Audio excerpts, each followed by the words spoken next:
Sarah Mitchell had been retired from bomb disposal for 5 years, until that phone call came. "We need you," they had said. The IED had 12 different triggers: motion sensors, sound detection, infrared, pressure. Young Delta Force EOD team said, "This is impossible," pulled back their robots. Sarah opened her old case and said, "Sometimes the old ways are the best ways." No one knew that this woman had defused 347 bombs in Iraq, and no one knew that this was only the first bomb. Welcome to Silent Legends. Before we begin this powerful story of hidden expertise and forgotten experience, tell me in the comments from which city you're watching today. And if you believe stories like this deserve to be remembered, hit that subscribe button and help us keep these legends alive. Sarah Mitchell's house in the Montana mountains was shaken by the phone ringing at 2:30 a.m. "Sarah, this is General Morrison. Be at Nellis in 2 hours. I'm retired. 12 trigger bomb, 3 teams failed, 47 minutes left." Sarah's hand trembled, but her voice remained calm. "I'm coming." But there was something Morrison didn't mention. This was only the beginning. At Nellis Air Base, young Delta Force teams laughed at Sarah's old metal case. "What is this, a museum collection?" Lieutenant Jake mocked. 347 bombs defused," General Morrison warned sternly. Jake's smile froze. 347? And never lost anyone. But then the alarm sounded. A second bomb signal had been detected. 42 minutes left," the technician shouted. Sarah crouched beside the bomb.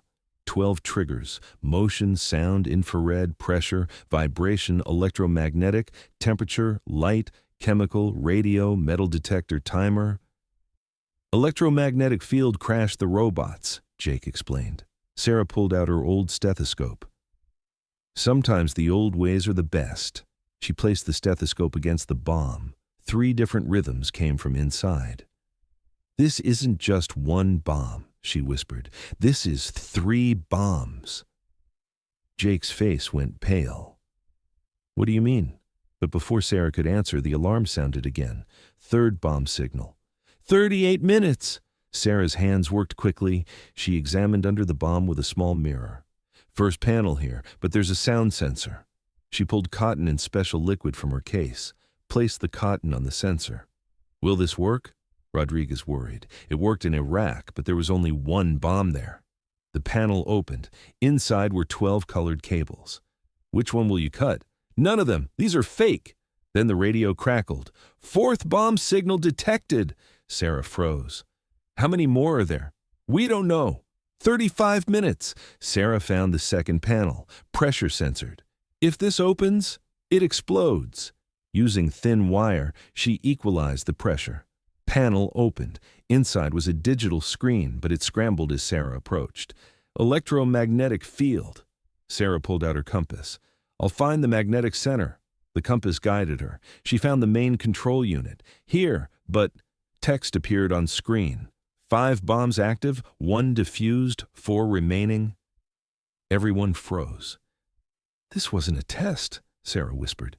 "This was a trap." 32 minutes? "Why would they set such a trap?" Jake asked. Sarah looked at the 3rd panel, chemical sensor.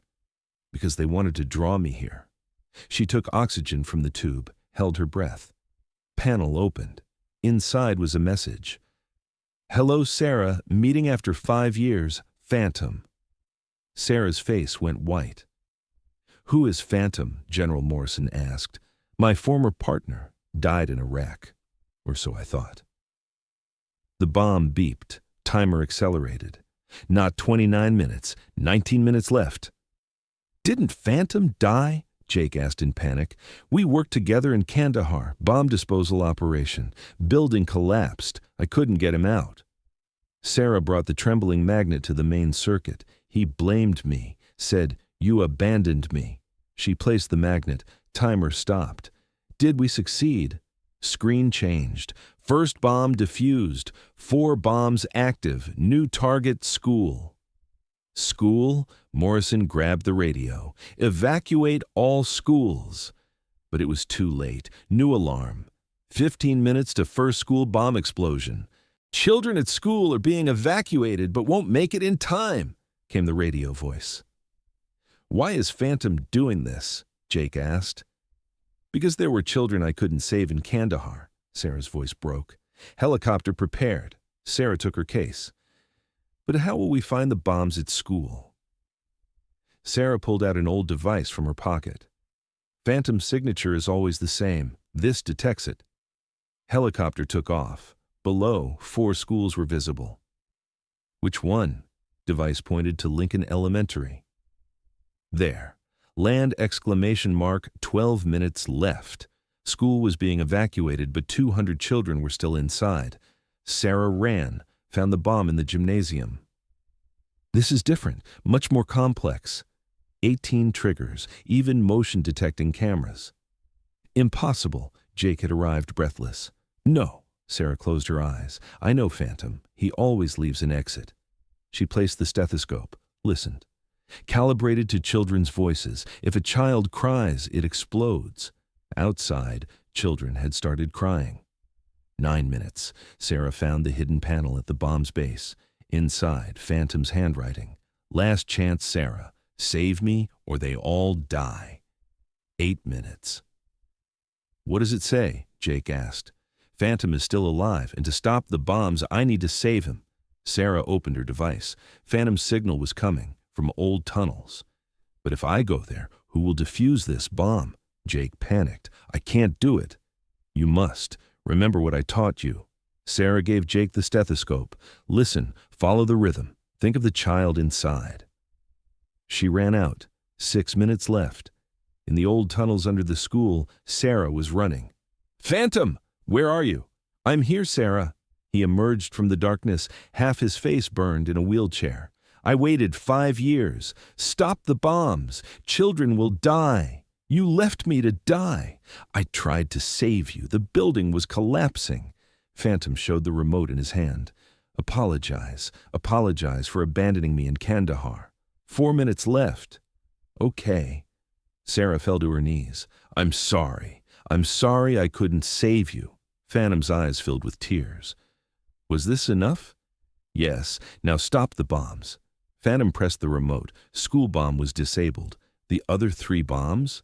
Fake, just to scare. Sarah stood up. Why? Why all this pain? Because for 5 years you lived in peace while I burned in hell. What happens now? Phantom smiled. Now I'll find peace too. Sarah took Phantom to the hospital. He could receive treatment. Why are you helping? Because I don't leave anyone behind. Not anymore. Jake had successfully defused the school bomb. Children were saved. How did you manage? Sarah asked. What you taught me. I listened, thought of the children, and followed the voice inside. That's it. That's what being a real EOD specialist means. While Phantom was being treated, Sarah visited him. Will you work with me to train the young ones? I became a monster, Sarah. You're just a human in pain, and understanding humans in pain makes us better EOD specialists. 6 months later, Phantom was at the training center in his wheelchair. How does this bomb think? He asked students. Like the person who made it, students answered. Correct. And some bomb makers have suffered greatly. You must understand them. Sarah returned to Montana, but wasn't alone anymore. Jake, Rodriguez, and even Phantom, they were all her team. When the phone rang, she no longer went alone, but with her team. Where to this time? Phantom asked. Syria. 15 trigger bomb. Impossible, Sarah smiled. There's no such thing as impossible anymore, because now we have a team. Getting on the helicopter, Jake asked, Did you really forgive Phantom? Yes, because I learned you can't run from the past. You have to face it. What about us? We treated you wrong too. You were young and ambitious. That's normal. But now you know experience is more valuable than technology. Sarah Mitchell was no longer a lone legend. She was a team leader. Jake and Rodriguez had learned to combine modern technology with old methods. Phantom had turned the pain of his past into strength, and together they defused the world's most dangerous bombs, because they had learned that the greatest power wasn't in technology, but in people who trusted each other. In the Montana house, there were now 4 cases, not one, each with different expertise, each with different experience. And when the phone rang, there was no longer such thing as impossible, because Sarah Mitchell was a legend alone. But with her team, she was an unstoppable force. Now I ask you, have you ever faced your past? Did you learn to forgive the mistakes you made before? Share your experience in the comments, because sometimes our greatest enemies are the pains in our past. Thank you for watching Silent Legends. Real power is in forgiving. Real courage is in facing the past. And remember, sometimes the most impossible seeming missions create the strongest teams.